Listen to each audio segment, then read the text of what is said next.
Welcome to another edition of Around with Randall, your weekly podcast on making your nonprofit more effective for your community. And here is your host, the CEO and founder of Hallett Philanthropy, Randall Hallett. I'd like to welcome you to this edition of the podcast Around with Randall. And of course, I'm Randall.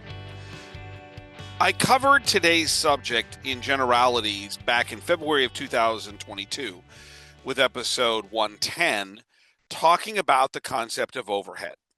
But it's come up in massive ways with different clients, and I'll tell a few stories along the way here, around where overhead is driving strategic decisions that's deeply affecting philanthropy.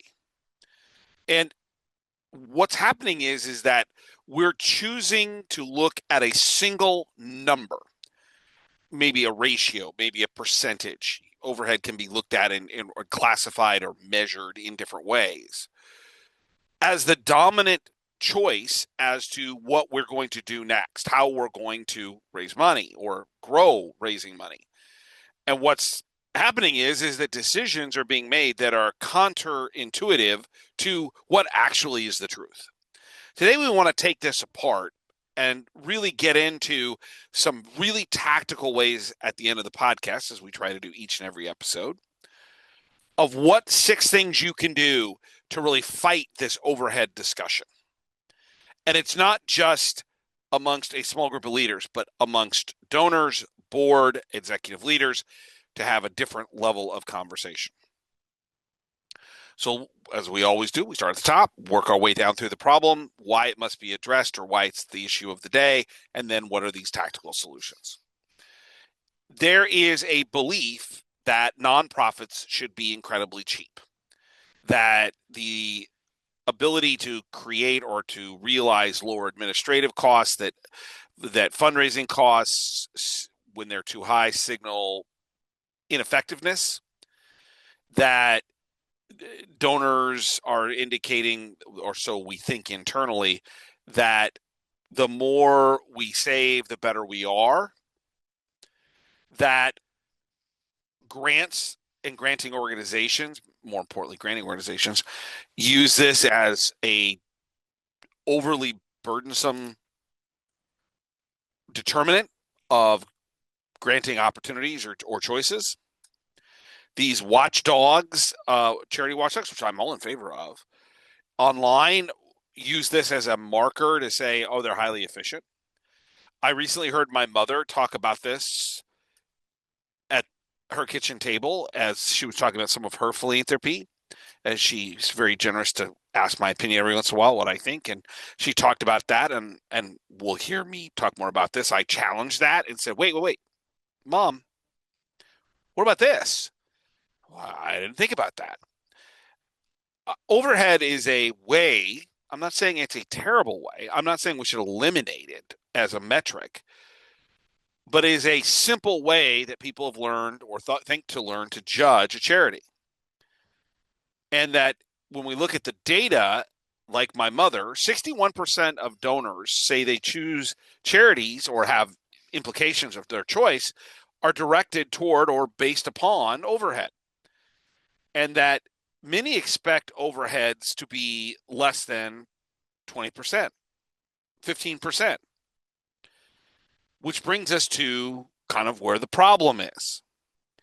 Does overhead really define impact? Does overhead define what the mission's outcomes are? If we have low overhead, does that mean we're affecting more people?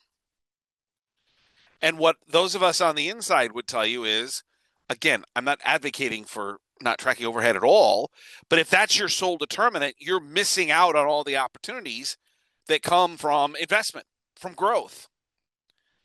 What ends up happening is when we use overhead as such a driven factor in our decision-making internally, it creates what I might think of as the starvation cycle, that underinvestment in staff, systems, support reduces impact and innovation. It doesn't allow for growth. And if you were to invest wisely, and I'm not, again, saying be inefficient, I'm not saying be stupid, But if we would invest like the for-profit industry, where we may not get the return that we're looking for in year one, but by years 3, 4, and 5, we see this growth. What we end up with is a better opportunity to serve our mission, to serve the community as a whole. This issue of overhead is not a financial issue. It's a belief system issue. It's almost to the level of your mission statement level issue. And this belief system is reinforced at times by donors, by outside agencies, by nonprofits, by rating structures, these watchdogs, by executives who don't understand what we're talking about. And what ends up happening is that we create an immense amount of frustration about what we think might be possible if we had just a little bit of investment. So what are we really talking about, and where do we have to start? And so this is kind of 4 thoughts around the bigger picture to get to the tactical. The first is that if we don't address this, we are, number one, risking internal consequences. I'm hearing more and more as the economy has shifted the last couple of years, inflation has been a challenge, that donations are down in some places or a lot of places, particularly in the numbers. That the first and only thing we hear often is we got to cut expenses. What that's doing is it's risking talent. That the inability for us to be able to recruit and really retain high-level performers. I did a study, which you can find on the website at hallettphilanthropy.com, that I surveyed like 1,547. Don't quote me, I may be 2 off.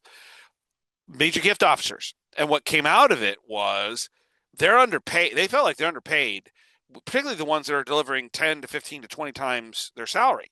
They're like, I'm not doing this anymore. I am an asset. I deserve to be paid a reasonable level. I've had a client recently who did not promote fully the internal candidate, the right choice, to the full position of the chief philanthropy officer. They gave them a kind of a subtitle compared to others in the leadership executive group, and thus was able to cut their salary. Now, it's, I think, lucky because I think she's the right person that was chosen. But to be candid, it was kind of insulting. And does that compromise her down the road when something else comes about? And it will, because she will be successful. This also ignores things like investments into operating systems. It limits scale. I have another client who has a tremendous opportunity with grants, but they don't have the resources to hire. And by the way, I'm recommending they don't hire a full-time grants person. It's not the right fit for their environment. But I know there's immense amounts of money that are available to them through granting, but their staff can't do it. It's not large enough. They're already being pulled 61 ways from center. And the CEO keeps saying, well, it's just an expense. And I'm like, how do you expect to raise more money if you don't go ask the people with the money? And so this idea of internal consequences is affecting not only the staff, but it's affecting their decisions in budgeting and in bringing in outside help, which would actually be cheaper, about half the cost, that could return a 10-to-1 ROI in probably a year and a half. The second thing it happens if we don't do this correctly is what I would call external consequences. Is that it puts so much pressure on trying to increase the nemesis of unrestricted giving that I've got another client where we're dealing with this, where literally the CFO is like, but they've raised all this money for things that don't help us pay the bills. I'm like, wait a minute. Were these things you actually needed in the next 3 to 5 years? You were going to spend money on them at some point anyway. And the answer is, well, yes, but not today. And I'm like, well, wait a minute. Your ability to fund things internally to reduce overhead is having consequences with what your donors are telling you, creating a misalignment or a misunderstanding about what actually is the priority over the long term, or maybe the strategic long term, 3 to 5, 7 years. And it's creating a competitive disadvantage. It causes immense misalignment between donors and the organization. Number three is that we're already seeing initial movements around or away from this idea of overhead being such a dominant factor in decision making. I give a lot of credit to Dan Polenta, who, if you have not seen, it's worth it. It's about 18 minutes. It's a TED Talk. You can Google it. And then a movie came out about 2022 about the same issue. But the 18-minute TED Talk's phenomenal. I've used it with boards for many years, where he talks about this idea of overhead and why we're crippling ourselves with it. I mean, he was kind of out on the forefront of realizing this was a massive issue and we need to deal with it. What we're finding is evaluators are moving in that direction. Instead of worrying about overhead, and we're talking about major granting organizations, even some associations who are putting out best practices, really talking more about ROI and impact. How do you tell the story of what you actually do? This is really true in post-pandemic funding decisions that have been, I think, more open, particularly as some nonprofits were deeply affected by the financial constraints or issues relating to the pandemic, around supporting operating dollars that are necessary to work. The fourth thing is that nonprofits, if we just sit and wait for this trend to continue, as I talked about in number three, the sector moving towards less impetus slowly, towards overhead being the sole determinant. If we wait for donors to change, nonprofits will suffer, which means we have a responsibility to help change that message. That we can't just sit back and wait. That if we do, we put in jeopardy our funding mechanisms of philanthropy, fundraising, which means we need to reframe the issue. And this brings us to our 6 tactical things you can do to really move the needle on getting away from overhead being such a dominant conversation. Again, I'm not advocating not measuring it. What I'm advocating is that there are other ways to talk about it and to measure the impact of the organization. So we'll start at the top. Number 1 is reframing overhead as a capacity investment.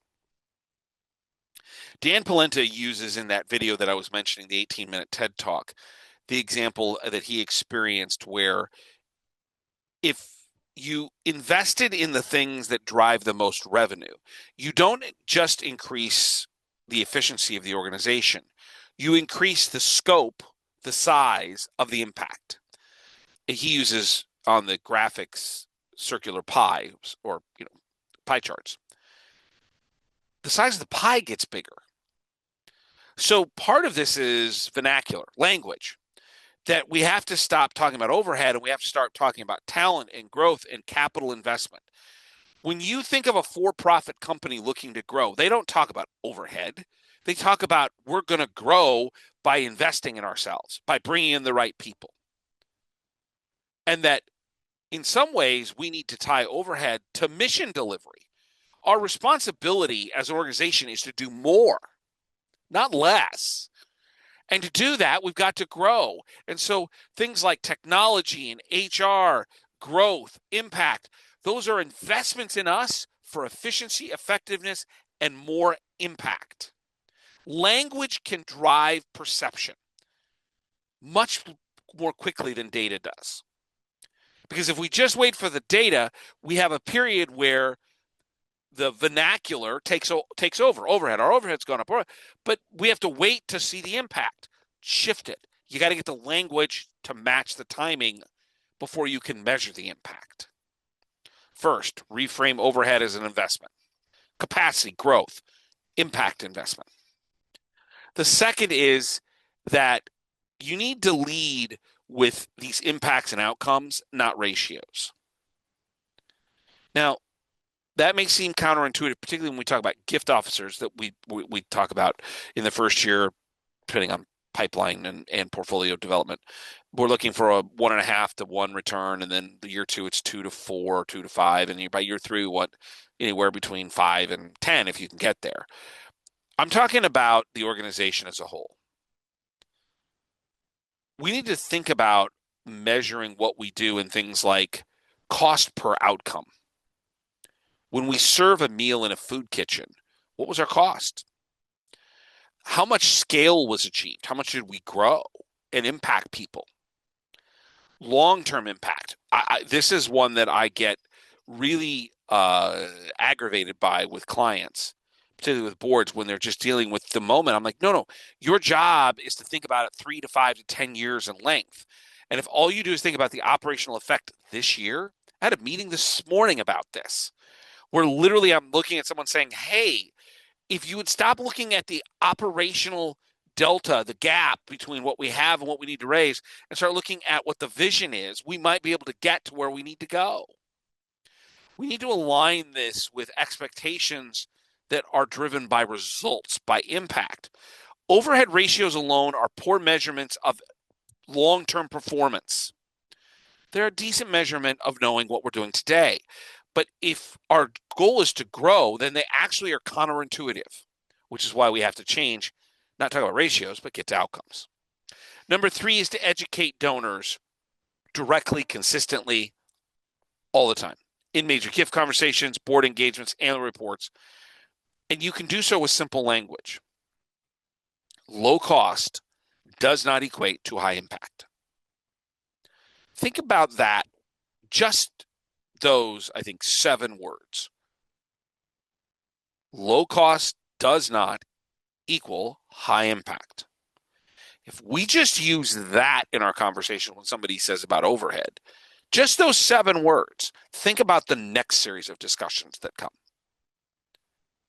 We need to normalize that nonprofits are businesses and they have costs. Now, we don't want them to be crazy or outlandish, and we need as much as possible, when reasonable, to go towards the outcomes that we're pursuing. But that can include investment in growth, in efficiency, in impact. But we need to educate our donors as to why that's important. Number 4 is build funding models that can support the full cost. So there's the tactical piece of trying to increase your unrestricted giving, but we've talked about that often.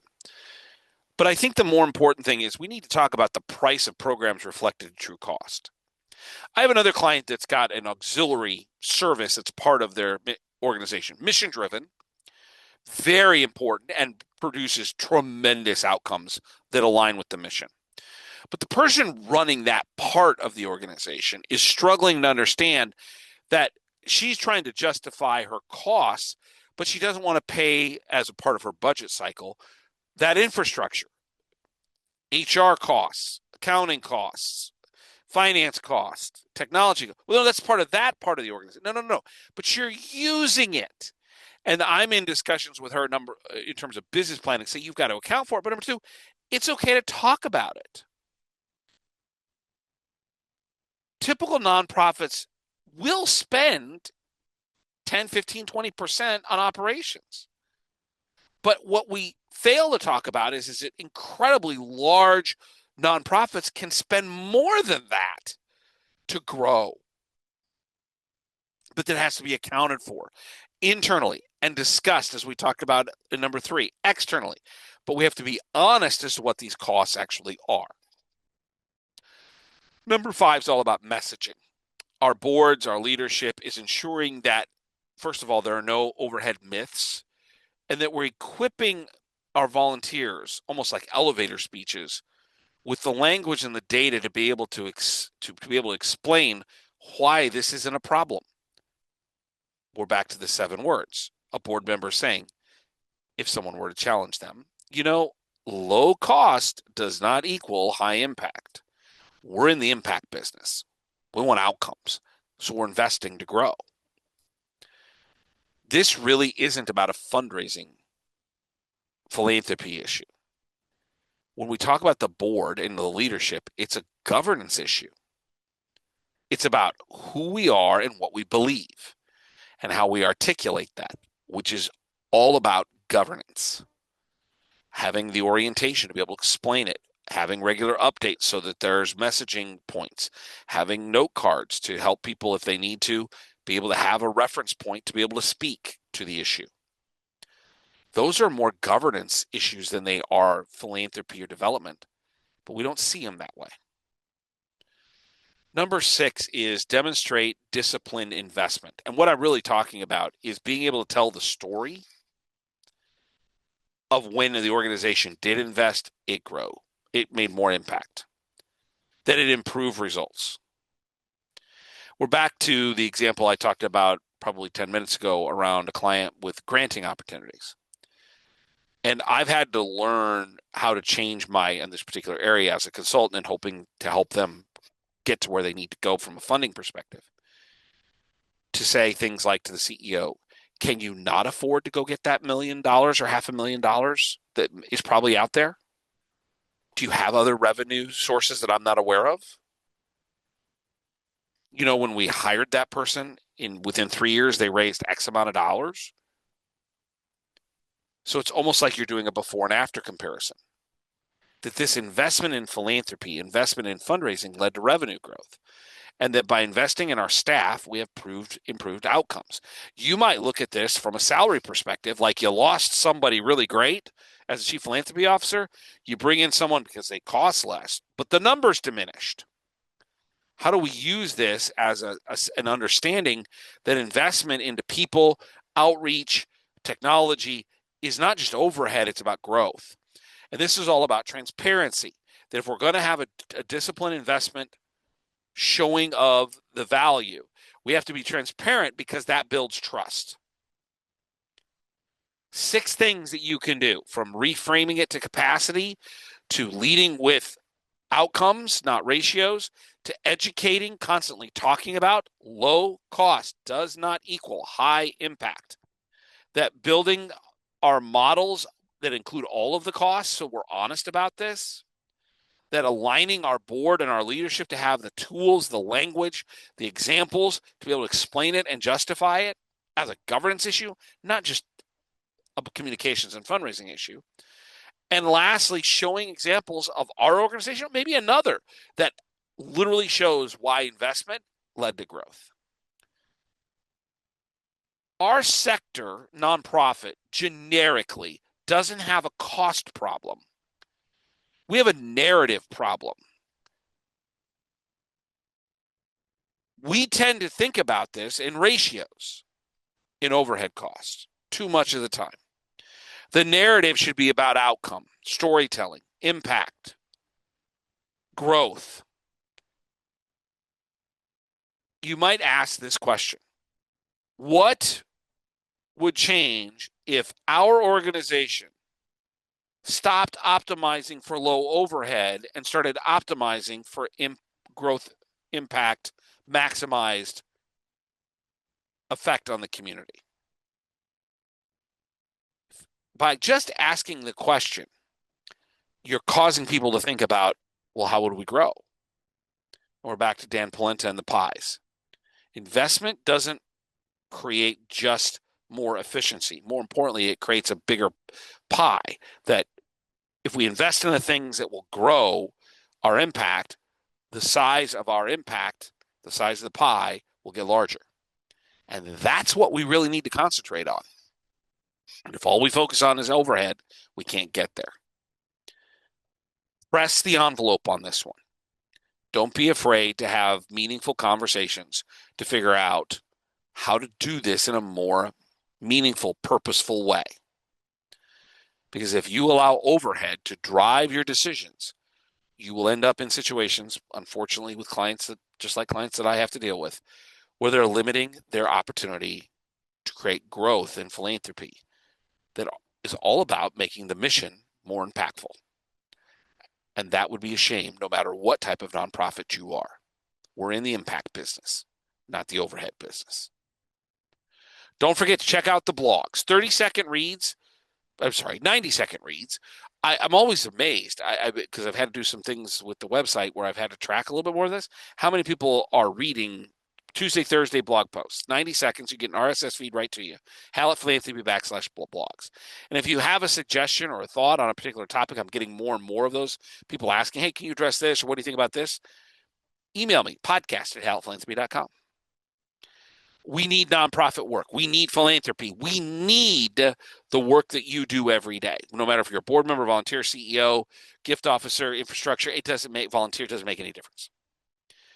Remember that the world of philanthropy, the world of nonprofits, sits between the for-profit world that doesn't do certain things, it's not profitable, and government, which isn't that efficient. And in the middle is where because those are where the holes are. It's where people fall, where organizations fall, where people wonder, oh my gosh, what's happened? Which brings me to my favorite saying.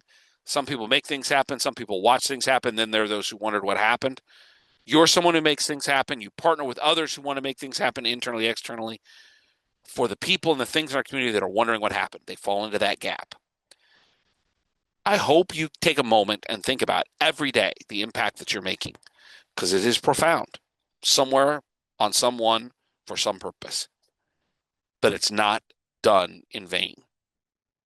Relish it, embrace it, and then move on to the next opportunity to help someone else. The essence of philanthropy, love of mankind. It isn't about money. It's about service to the greater community, the greater world, and making this little planet we have and the people on its lives better. That's a great way to spend a career. And I hope you have a sense of the value you bring to that cause each and every day. I will look forward to seeing you the next time, right back here on the next edition of Around with Randall. And don't forget, make it a great day.